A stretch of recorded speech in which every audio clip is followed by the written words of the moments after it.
Hey everyone, happy Q4 and fiscal year 2023 to those who celebrate. Welcome back to another episode of Pathfinder. Today's exclusive conversation has been months in the making and it's brought to you by SpiderOak Mission Systems. What you're about to hear or watch is my recent conversation with Astra CEO Chris Kemp. Like any Silicon Valley company worth its salt, Astra got its start in a garage back in 2016. The then startup emerged from stealth mode a few years later, went public last year, and today it's part of a small prestigious club of privately funded players that have reached orbit successfully. A shout out to Firefly, which joined that club this weekend. But you can't draw a straight line from reaching orbit to profitability. And in recent months, Astra has had to contend with a failed launch for NASA. It's pulled the plug on any additional flights in 2022 and has dramatically reconsidered its rocket roadmap and accelerated the transition to Rocket 4.0. Chris and I discussed the larger, more capable workhorse under development and other projects that Astra is cooking up. I propose a theory for a dark horse product that might help sustain Astra through the valley of death, and we talk about the company's ability to remain a going concern, or at the very least, a independent entity that's publicly traded.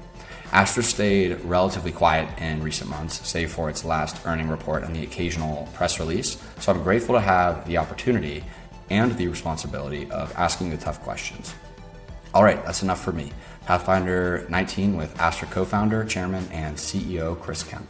Chris, welcome to the show. Thanks, Ryan. Great to be here. We are connecting about 4 or 5 months after we first tried to do the podcast. Unfortunately, the technical difficulties prevailed. But I saw you from afar in Paris a couple of weeks ago, and I know you were on the road a bit around then. Are you? How long were you there for? And are you readjusted or I suppose like jet lagged? Yeah, I don't really do jet lag. Okay. But we were there for a couple of days. We had a lot of great meetings with our customers and a lot of prospective customers out there. And one of the most productive weeks really is that World Satellite Business Week. It's definitely high density with a lot of the C-suite from all these companies. So anyways, let's kick things off with recent news. Astra had a pair of announcements this week about TROPICS and LV0010. You want to say a little bit more about that? Well, the team has been working incredibly hard to try to reproduce and find the root cause of the issue we had in that last flight. And in the morning, we announced that the team's made considerable progress, and we've actually now been able to run tests that replicate what we saw in space. And what this means is that probably with a bit more rigor and testing and a few more experiments, we'll be able to wrap up the investigation and have very high confidence in the root cause. What that allows us to do is close things out with the FAA, with NASA, and really have a much better understanding of that system and how it operates in space, which will hopefully help us in the future. And then in the afternoon, we announced that NASA had chosen to continue its contract with Astra, and the contract will be now used to support future NASA science missions on our 4.0 vehicle, which is super exciting. We're moving all of our customers that were manifested and flying on the 3.3 version of the vehicle to the 4.0 version of the vehicle. And this is a great vehicle because it takes advantage of the capital that we raised in our IPO. Behind me, you can see this factory that we built. There's a new rocket production line. We've made a tremendous investment both in our team. We've added about 300 people to the team, a lot of folks focused on quality and manufacturability and mission assurance. We have entire areas of this building that didn't exist a year ago that are going to be targeting all the different ways that we're going to make sure that we can repeatably and reliably bring payloads to space. And the 4.0 vehicle takes advantage of all that, whereas the 3.3 vehicle, it was basically derived from what we built as a very small company in a garage. People forget Astra's literally 5 years ago was in a garage. So we're a space company. You front ran me because I was going to mention that. You're true to form for a Silicon Valley company. Started in a garage, and literally, I was going to mention that as well. That your background, you really putting mine to shame. I just have a white wall. You have a factory, but so that's a good place to piggyback off of. I have like all my notes from Investor Day back in April, I believe it was in Alameda, and you walked through, and I'll actually link to it in the show notes, but you walked through your thinking on like the barbell curve of launch with cost per kilogram on one side, cost per launch on one side.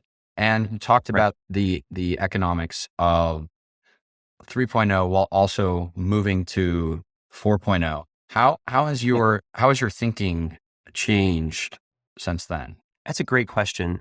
Really, everything in our strategy has always been to iterate. When we were in the garage, we worked on 1.0. There was then a 2.0. Then there was a 3.0. And if you look back over the past couple of years, you'll see we flew those vehicles. Many folks report that these were failures, and a couple of them were recently, right? When we actually put customer payloads on a vehicle and we expect to deliver the payloads and we don't, that's a failure. But some of the earlier flights were test flights, and we were really just trying to learn as much as we could from the performance of the vehicle on its way to orbit. And so I think this iterative process really it speaks to a shift that needs to occur when you do finally reach orbit. So I think there's a phase where most companies never make it to orbit. Right. I think there's only a few of us who have that have been privately funded. Astra's, maybe one of 3 or 4 companies. And then there are companies that can do a couple of launches a year. And, over the last year, we did a couple of launches successfully. We delivered 23 satellites to orbit. Of course, we had a couple of unsuccessful flights as well. Mm-hmm. And, but doing a couple of flights a year is also what a lot of companies have done. If you look at all of our peers, they're all doing a couple of, single digit number of flights per year. Yeah. There's one company that has really graduated to the next level and is doing 50 flights a year and maybe 100 flights a year in the next year or two. I wonder which one that is. It's an impressive company, right? Mm-hmm. And I think Astra had a choice to make. Were we going to continue to fly a vehicle designed in a garage that we could produce at a rate of 1 a month, maybe, that didn't take advantage of all the capital that we raised and all the people that we'd hired and all of the expertise that we'd brought in, and continue to do that? Or would we pause, put all of our focus on a vehicle that was designed to be produced at scale, was designed to be launched with a high level of automation, was designed to be tested and manufactured with a level of repeatability and reliability that frankly our customers demanded. So if there's anything that has occurred since Space Tech today, it's been our recognition that the critical thing for Astra right now is focus, and focusing all of our team on our first 4.0 flight, making that successful, and making a cultural shift, the same shift SpaceX made from Falcon 1 to Falcon 9, where there's a level of discipline and rigor required in absolutely everything we do to ensure that just like SpaceX had a long series of successful Falcon 9 flights after they had 3 out of the first 4 Falcon 1 flights fail, that wasn't because of the rocket. It was because of the incredible leadership there and the focus on rigor and discipline. And that's really what we're here doing at Astra. We're focusing on making sure that all of our engineering processes, all of our testing processes, all of our supplier management, our quality management processes, and our mission assurance processes will yield repeatable and the culture that goes along with that really takes root here. And we're a company, that's who we are. We're a company that started saying we're going to focus on the North Star of daily space delivery. We're not here to do a single digit number of flights a year. We're here to provide the lowest cost launch, and we get there by achieving repeatability, reliability at scale. Yeah. And that's what it's all about right now. So if I'm not mistaken, I think part of the pivot from Falcon 1 to Falcon 9 was driven by the market and by demand. Did you undergo sort of a similar change and your mindset in terms of being driven by the market and where the demand is for?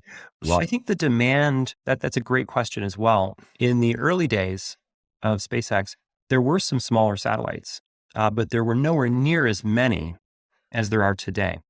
And today, even in the last year, what we've seen from the large mega constellations is we've seen some of the large mega constellation designs iterate towards a larger satellite. Right. And where we saw a year ago, 250, 300 to 350 kilogram satellite be kind of the reference for that mega constellation satellite. We've seen that shift, and we've seen whether it's the OneWeb Gen 2 satellites, the Kuiper satellites, Global Star, a lot of the Telesat, a lot of the stuff that we're looking at now is 500 to 600 kilograms. Mm-hmm. And so we looked at the amount of capital and time required within a design cycle. And we said, well, it's actually more efficient for Astra to pull in some of the things we were going to do in 5.0. So basically accelerate the roadmap, because we always had a 5.0 plan. If you go back to our original SPAC presentation, there was a 5.0. And so we're taking some of the things that we were planning on doing in 5.0, and we're really just doing one release where we do the first stage work and the upper stage work, and we can go directly to that 600 kilogram class vehicle. And we're going to do that with less capital and with less time than if we did that in 2 steps. And frankly, our customers were telling us, we don't really care about heritage on a version of your vehicle that can't deliver our satellites. And so continuing to launch the 3.0 series when at 50 kilograms really wasn't doing anything for our teams out there talking to customers working on larger satellites. Right. They wanted to see us start flying a rocket capable of delivering the mega constellation class satellites if we're going to start getting orders to do gap filling, replenishment, capacity planning, even deployments of these constellations. They want to see us start to fly a vehicle capable of doing 600 kilograms as soon as possible. And that's fundamentally why I just directed all of our focus on that. The capital markets aren't what they were a year ago. So capital's never been more expensive. And so we have to put every penny into what our customers care about most. Right. So on the 3 C's, cadence, capacity, and cost, what's the delta in each of those as you graduate from 3 to 4.0? Well, it's a significant upgrade, right? I mean, the rocket's roughly the same size. We talked about this at Space Tech Day. The inner diameter of the fairing we showed during Space Tech Day is full 68 inches. I think I mentioned, and when we just made public, the outer diameter is 72 inches. This isn't much larger than the 3.0 series vehicle. And the length, it'll still fit in a shipping container. And we'll be able to ship the entire rocket, first stage in a container and upper stage in a container with payload integration. So the mobility is still a key feature. The ability to produce it is very much affected by the new production line behind me. So as you saw at Space Tech Day, we had a big area cleared out. When you come back, what you're going to see is that filled in? Yeah, machines are dropped in place, right? And what you'll see is on one end of the factory, we can take literally rolls of aluminum and like coils that you would see, uncoil, laser cuts, coil, weld, and then weld the entire rocket. And so our ability to produce rockets will go from maybe one a month to one a week with the capital and with the team we have here in the building next year. And so that will give us, and a lot of the parts are a lot less expensive because of the design updates we've made. So you're not going to see a huge increase in the cost of the rocket. What you are going to see is a huge increase in the performance of the rocket and the volume that we'll be able to produce. And that'll allow us to continue to drive cost efficiencies. And so what I would say is you have to build the right product for your customers. Yeah. And then once you start doing that, the most important thing to customers is heritage. They want to see us fly this and then fly it more and more and more frequently. And if you think about our current price point, what we've said is we'll be able to deliver up to 600 kilograms. And if you order that for $5 million, if you order a bulk, a bulk set of launches, more than just one launch at a time, we're targeting 5 million. And so that's about $8,300 a kilogram. And if you look at what even SpaceX is charging for the rideshare missions, it's about $6,000 a kilogram. So they're charging, 1.2 million for a 200 kilogram satellite attached to the 15-inch SBA as a rideshare on the Falcon 9. And so we're within a few $1,000s a kilogram of what SpaceX is charging rideshare customers, and we're offering you a direct orbital insertion exactly where you want to go. And that's extremely valuable to our customers. In fact, we're working on a cost calculator that, just like if you bought a Tesla, you went to the Tesla website and they say, all right, well, if you factor the price of maintenance and gasoline and everything, well, if you factor the price of actually waiting for a rideshare and doing all the stuff that you need to do to your satellite to make it compatible with a rideshare mission, you're actually paying more for a rideshare mission than for a direct insertion from Astra. So I think we got a really competitive product, and what's important is we deliver it, and we got to focus our team with the people and the capital we have. We need to build the best possible product, and we got to start flying it as soon as possible. So when we first recorded and we weren't able to get it across the finish line because of technical errors, we recorded from this command and control room. I think it was called Tomahawk, but that was for 3.0. Do you anticipate, you mentioned the shipping container still being able to fit inside of a shipping container. Are the command and control, the amount of people that will need to be tasked to each launch, how is that going to change with 4.0? It's less. Yeah. So, one of our design points is to reduce the number of people both in the field and also in mission control. And I believe the goal is to have less than 10 people involved in the entire launch operation. And there'll be 4 or 5 people in the mission control, and there'll be 3 or 4 people out with the rocket, getting the hardware set up in the field. And obviously what we'll continue to do is iterate on that, because the more people you have involved in the launch operation, the more costly it is. And so our goal is to add automation so that we ultimately, our North Star is to have 2 people in mission control. So just like an aircraft, if you can get 300 or 400 people in a jumbo jet and put them in a plane across the Atlantic with 2 pilots, why can't you have an autonomous vehicle with no people on board, launching in the middle of nowhere, not flying over neighborhoods and cities? Why can't you do that with a couple of people? You can. It's just, people like to think about mission control as this part of the launch experience.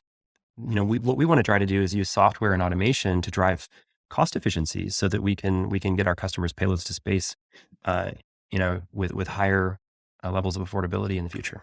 So I think I keep thinking in my head of the company's Silicon Valley DNA, and I think it's come out a couple of ways in this conversation already, from actually starting in a garage to the emphasis on software and automation. And I'm going to pull out the classic line in Silicon Valley of move fast and break things. And we talked about how in an earlier phase of the company, the rocket launches it was dog fooding and kind of iterating and continuing to push forward on design and whatnot.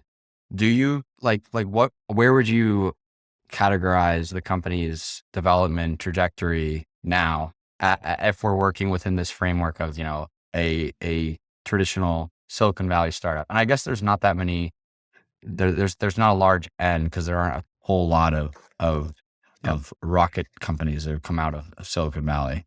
There are some satellite companies though. And Yeah, some certainly. good examples of those are Planet, right? Swarm, which is now part of SpaceX. And they did a very similar thing where they rapidly iterated on satellites. And they've had many generations of their satellites. I think this is very useful in the development phase. I think if you're able to iterate and ship and learn and then iterate again, you're able to move more quickly. Astra was able to put satellites in orbit years faster than SpaceX and maybe a decade faster than many of our peers, precisely because of that culture and that willingness to fail early. The challenge is, as you start to scale, you can't be willing to fail anymore, right? Because your customers don't want to see you fail. Your shareholders don't want to see you fail. And so there's a cultural shift that isn't just reflected in the people that we've hired, but it's actually reflected in the hardware that we've designed and in the factory that we've designed. And that's really what 4.0 is all about. 3.0 got us to orbit faster than any company in history. And then what 4.0 will do is it will get us to scalable, reliable operations faster than any space company in history, right? And so I think our goal now is to really focus on that that repeatability. So we brought in folks like Benjamin Lyon, who came out of Apple after over 20 years figuring out how to manufacture iPhones and the components and the technologies inside iPhones. And he worked on a bunch of projects that involved high quality, repeatable, scalable manufacturing there. And then you've got folks like Doug Koonsman, who joined us out of Blue Origin recently. He was running a lot of the launch and operations there. He was a Navy Carrier Strike Group commander. He spent decades in the Navy doing operations.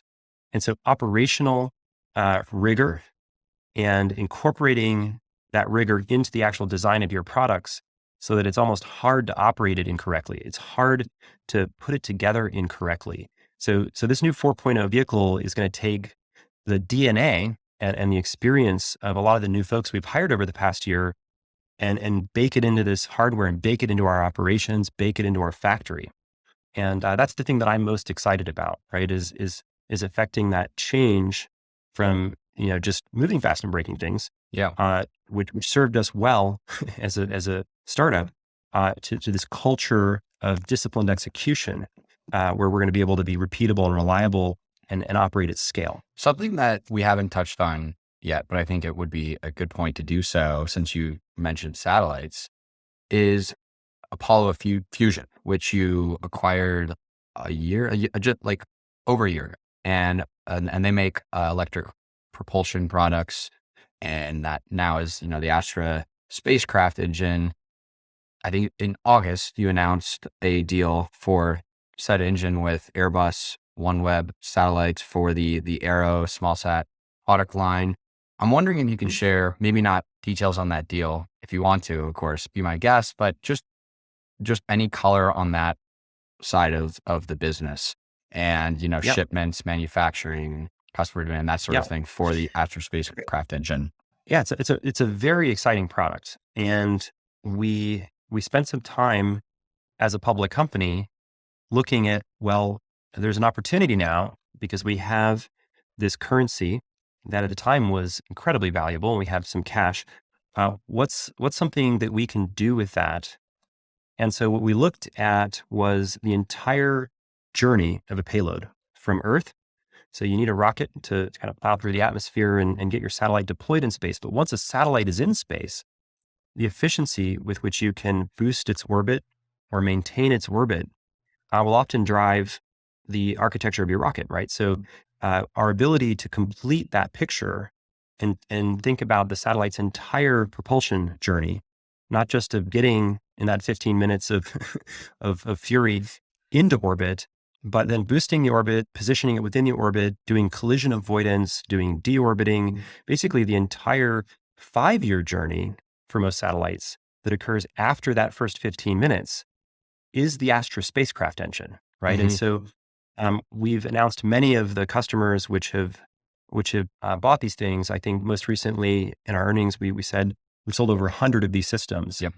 And our most recent customer we announced was as you noted, Airbus OneWeb, and they'll be using it in all of the new bus that they're working on. And we're really excited about that product. We've actually opened up a new 60,000 square foot facility down in Sunnyvale, just south of us, dedicated to the manufacturing of that one product. We'll be able to manufacture up to 500 of those per year as we build that up starting next year. Down in Sunnyvale. And that's going to give us, I think, a lot of visibility into satellites that we can launch. Because typically what happens is you design your satellite, and then the propulsion system in your satellite gives you a lot of insight into how heavy the satellite is, because Astra gets involved in the design of the satellite now. Then we know what needs to be launched. And so it gives us an opportunity to get to know our customers. And also, if you're buying those propulsion systems, we know you're going to be launching the satellites at some point. So it gives us an opportunity to start working with some of the satellite customers well before they even buy launches. And so we have a good sense of what's coming. And that's another reason why we increased the capacity of the rocket so that we could meet the needs of a lot of these customers we were beginning to do business with the spacecraft engine. There you go. So I have this theory, and that the spacecraft engine might be the dark force or lifeline that sustains Astra, over this valley of death of moving on, graduating to a new rocket. Because obviously, as you know better than anyone, this isn't an overnight process. You can't just start flying Rocket 4.0 commercially like tomorrow or this year. What do you think of that theory? I think that stay tuned. We're really excited about the product, and might be our best kept secret. Okay, all right, I'll take that. And then yeah, I mean, we kind of already checked it off, but the new facility, that's exclusively for these engines. That's correct. Okay.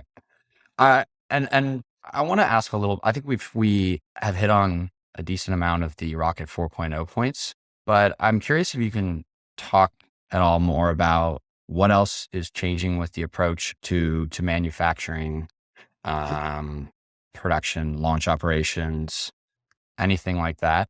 And then also, if you have a timeline, what that timeline you're working with, what that looks like. Yeah, I think what we said at Space Tech Day was we're anticipating test flights next year, and how those go will really dictate how quickly we can lean back into commercial flights. What we want to do is we want to make sure that our customers have confidence in the vehicle. And so what that means is some successful test flights and the data that we'll share with our customers that will give them confidence to put their satellites back on the new vehicle. And it's really, as I'm sure you've been covering this industry for a little while, Astra has done this faster than any company in history, and will attempt to continue to do that. Yep. But what's more important than speed this time is results. And what matters to our customers is, again, the heritage and the success of the vehicles. And so I told the team yesterday, we had an all hands meeting. I said, really for this first alpha flight, it needs to work. So failure's not an option here. Let's take everything we've learned and let's apply it to this, and let's make the thing that we do here reflect our need to make a repeatable, reliable product. And so really that's what's happening here. You're seeing an entire lab dedicated to reliability. So we have, X-ray machines, and we have I think there's one of 5 of these machines in North America, from what I'm told, that we can do metrology down to like a couple of microns. So as parts come in from our suppliers, we can quickly and autonomously measure them to make sure they're exactly what we spec'd. And with some of the parts, especially in the engines that we manufacturing, tolerances are important. And so our ability to automate measuring and ensuring that the quality of the parts is what they need to be will not only avoid failure, it'll also reduce cost. Do you have a sense of what the typical customer profile would look like for 4.0? And I'm thinking, kind of a split between commercial, civil, and military. And I know you mentioned that you're manifesting 3.0 to 4.0. Is the split among those customers, is that going to be the same as 4.0, or do you anticipate? And we also touched on constellation capacity, replenishment, that sort of thing. So yeah, curious if you could talk about like the end users, customers. It's a great question. So what we're seeing, if you think about the launch contracts we had, they anticipated the future versions of the rockets, right? And so some of the contracts we had anticipated 3.0, 4.0, 5.0. So one thing is, by collapsing all of that into the next release, we'll have one product we can focus on. And then the launch service really is going to stabilize a lot. So, we're not going to be talking about 4.0, 5.0, 6.0. We're really talking about Astra's launch service now. Yeah. If a FedEx truck pulls up to your house, you don't ask, well, is this truck version 7.0 or truck version 8.0? FedEx just picks up the package.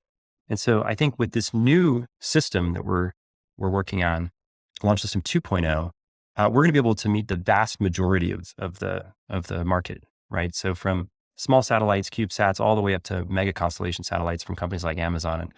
And I think what we're going to do now is we're going to start talking to these large constellation operators, and we're going to ask them, how could you use a vehicle that isn't probably that much more expensive than some of these large launch vehicles, even on a per launch basis at scale?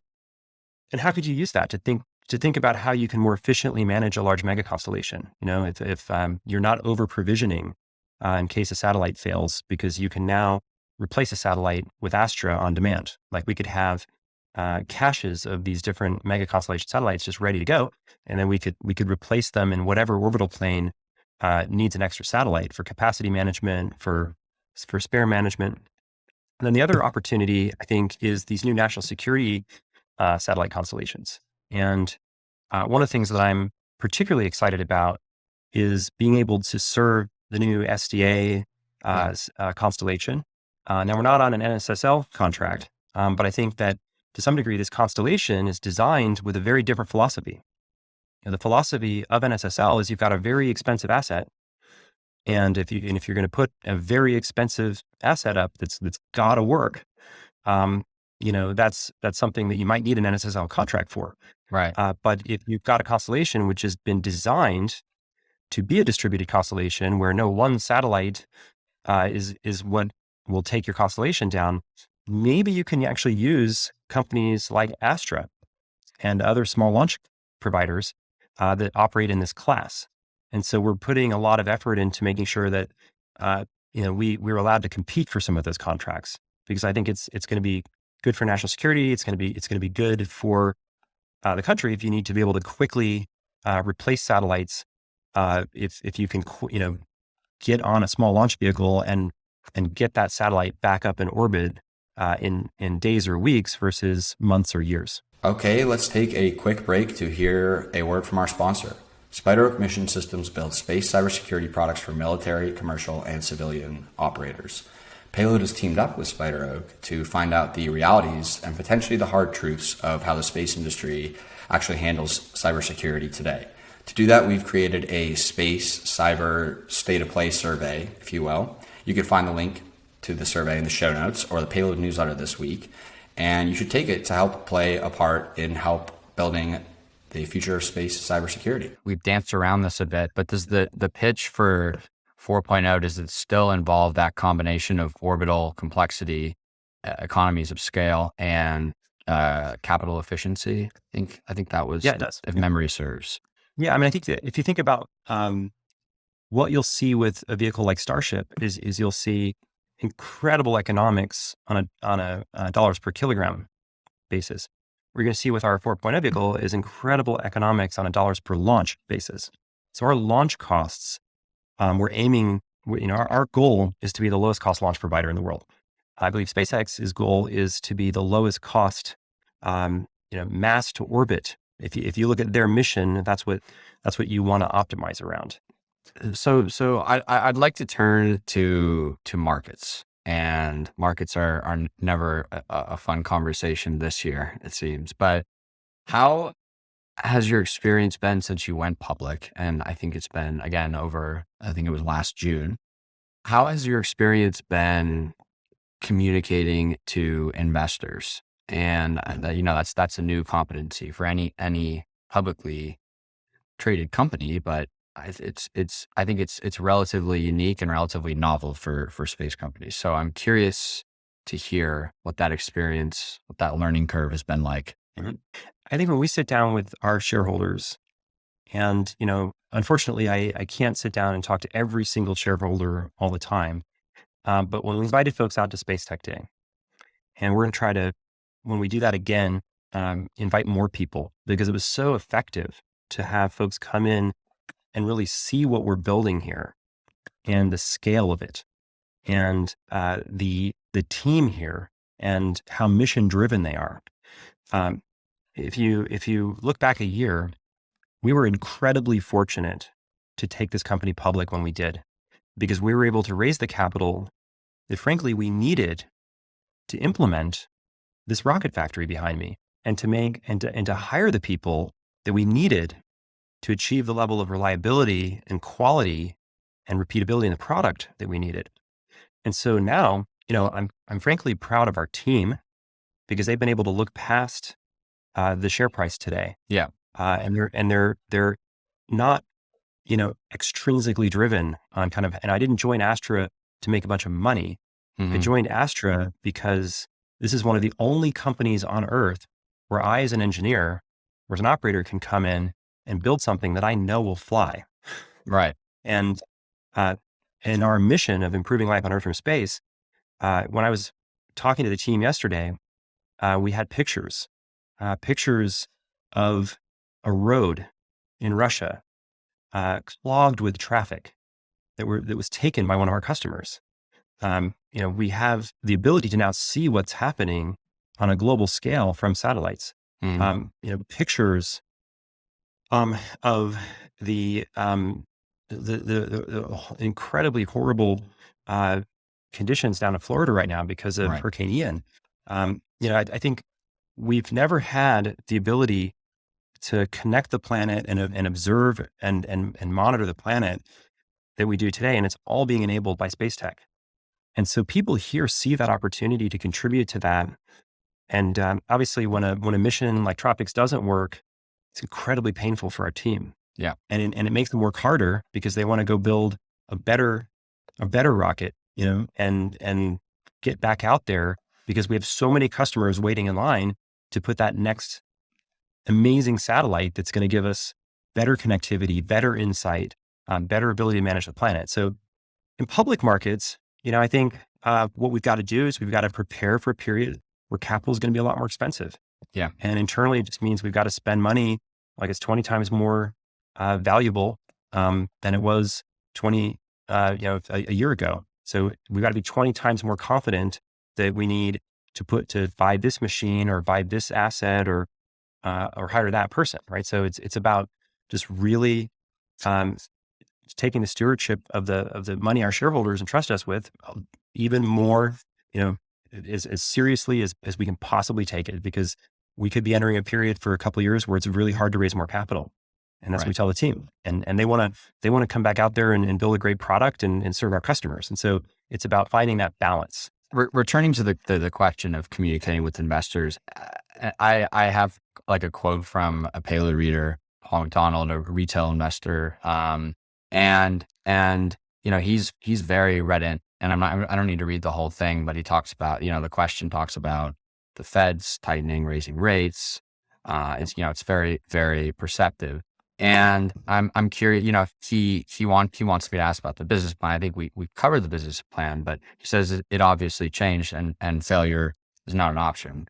What is the question I asked earlier, like communicating with investors? What has that been like for retail? And to your point, you can't of course go out and talk to everyone, but that's definitely a new competency for any public company that's newly public. Yeah, well, I think we have retail investors that are huge fans of the company, and there's a wide range of folks in terms of their ability to kind of understand both what's happening with the rocket stuff and with the finance stuff behind the business. When you're dealing with a large institutional investor that has folks that are dedicated to aerospace or dedicated to the financial markets, they bring a different perspective to it than a retail investor who may or may not have that level of depth of expertise in either the rocket science or financial markets. And so, what I would say is that, what we're trying to do here is really hard. Yeah. And, in the kind of range of things, I mean, this is one of the harder things that companies do, which is why Astra is one of only a few companies that have put satellites in orbit. And what we're trying to do now, arguably, is even harder, right? Because, as far as I know, only one company has done it at scale and repeatably. And that's an incredible company, right? That I really admire. And I think a lot of people here do. And so what we've tried to do is we've tried to have a strategy where what we're doing is complementary to what's happening in the market. And it's focused on what our customers tell us they need, which is more frequent, more affordable launches. And I don't know any other way to do it.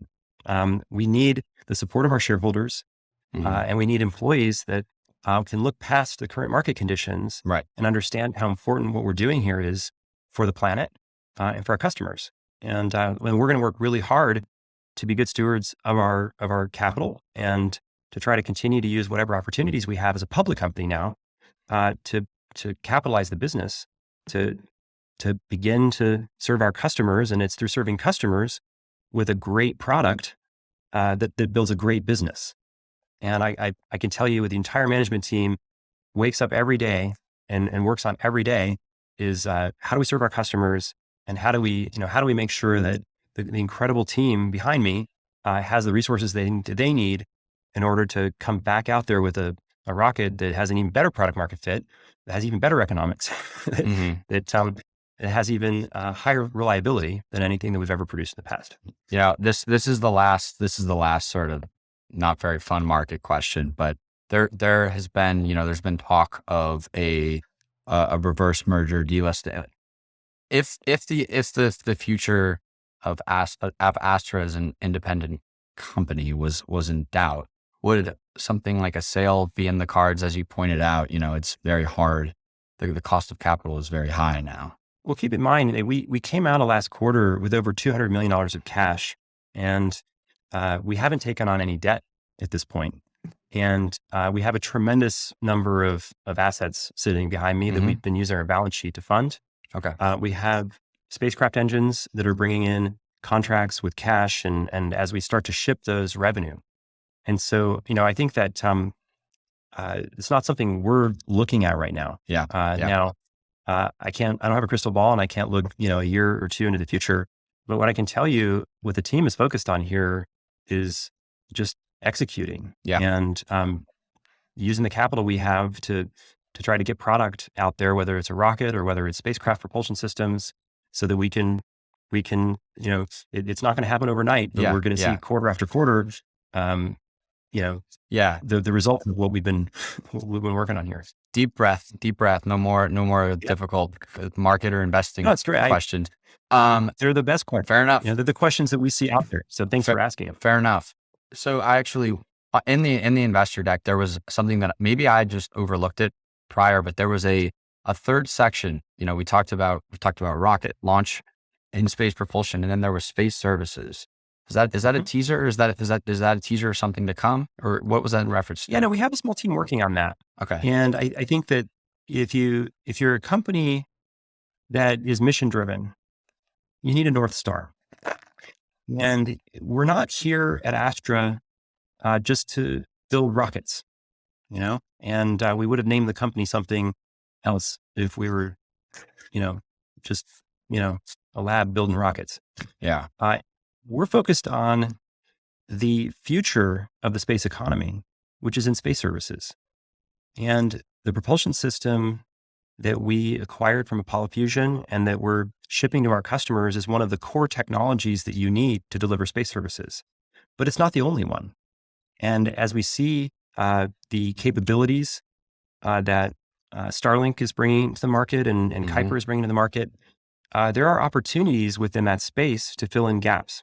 Right. And, the reality though is we have to focus the vast majority of our resources on getting to space if we're going to improve life from space.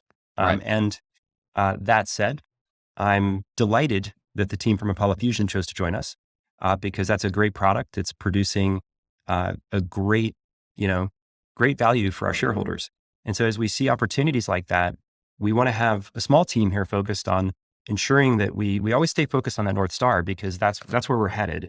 And that's why we keep it out there. Yeah. Yeah. It's something we're very serious about. And I think that, as the company continues to deliver on its core products, it will have permission to continue to invest in that area. But it's something that we've not put a lot of resources into up until this point. Right. Well, it makes sense to me, given the visibility into the ecosystem that you have, that you would be remiss not to at least be thinking about that and strategizing about that. So let's look forward, let's look into the future 12 months from now. Where is Astra? Well, what I'd hope we've got a whole bunch of satellites in space being powered by our propulsion system. And I'd hope that we've got a 4.0 rocket we're all, maybe you'll see it at Space Tech Day. We haven't scheduled Space Tech Day, but I'd love to have big pieces of that. And I'd love to have a year where in 2023, we're all comfortable with putting customer payloads back on our launch system. And what I've said is in 2024, you'll start to see the revenue associated from that activity. In 2023, I've told the team, maybe we do, maybe we don't, but let's focus on getting it right. Let's focus on doing the hard work, putting the rigor and the discipline into the design, into the manufacturing, into the production line, into the testing of this thing.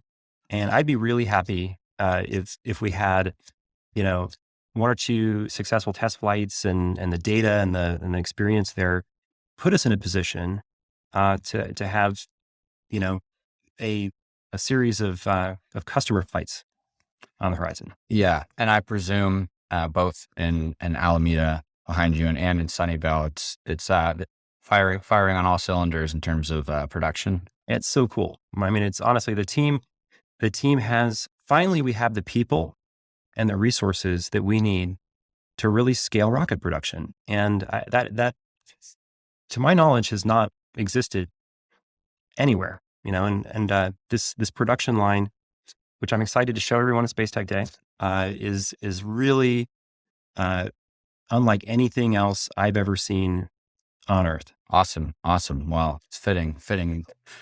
I guess actually one more question, because you're in Silicon Valley.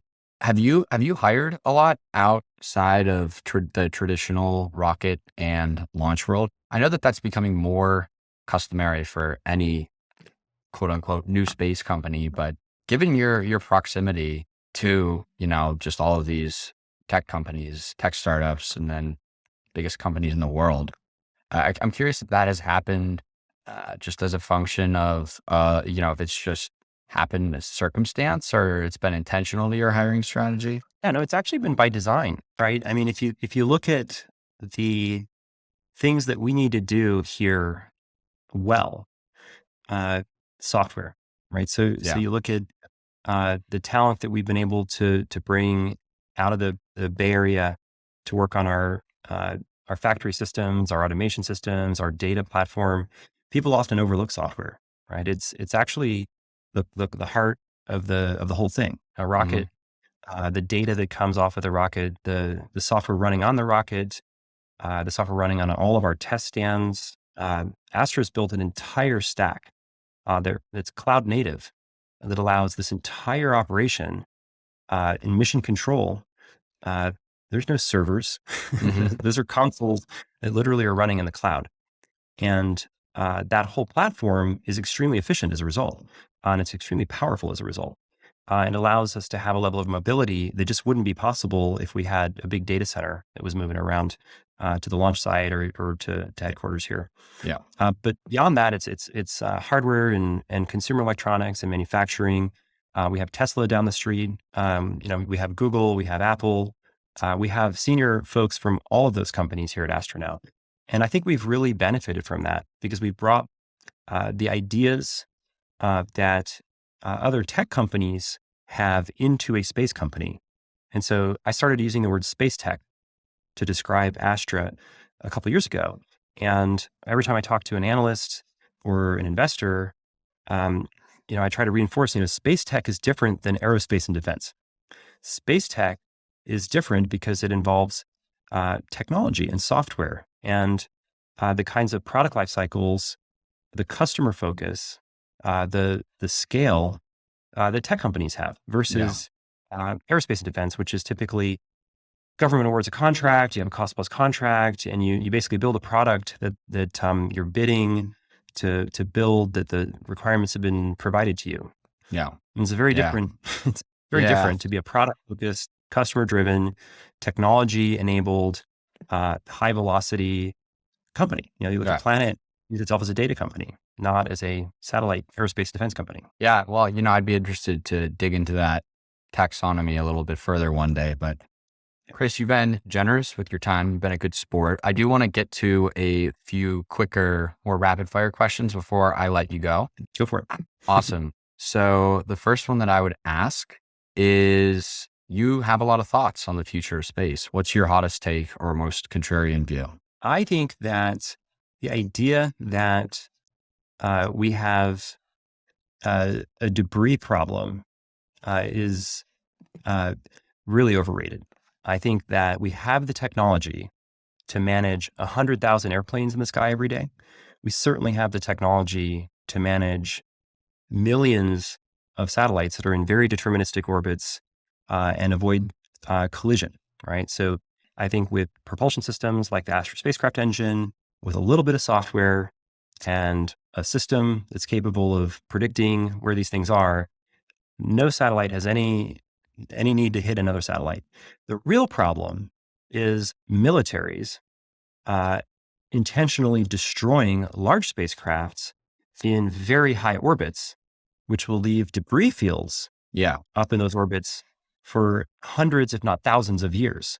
In low Earth orbit, where the debris will deorbit on its own, because Earth has an upper atmosphere that creates friction and gravity, which brings it all down and then vaporizes. People forget, if you've ever been on a dark night, asteroids and meteors and meteor showers, you might have thousands of big hunks of metal that hit the atmosphere in a night and they burn up and they're beautiful. No one complains about that.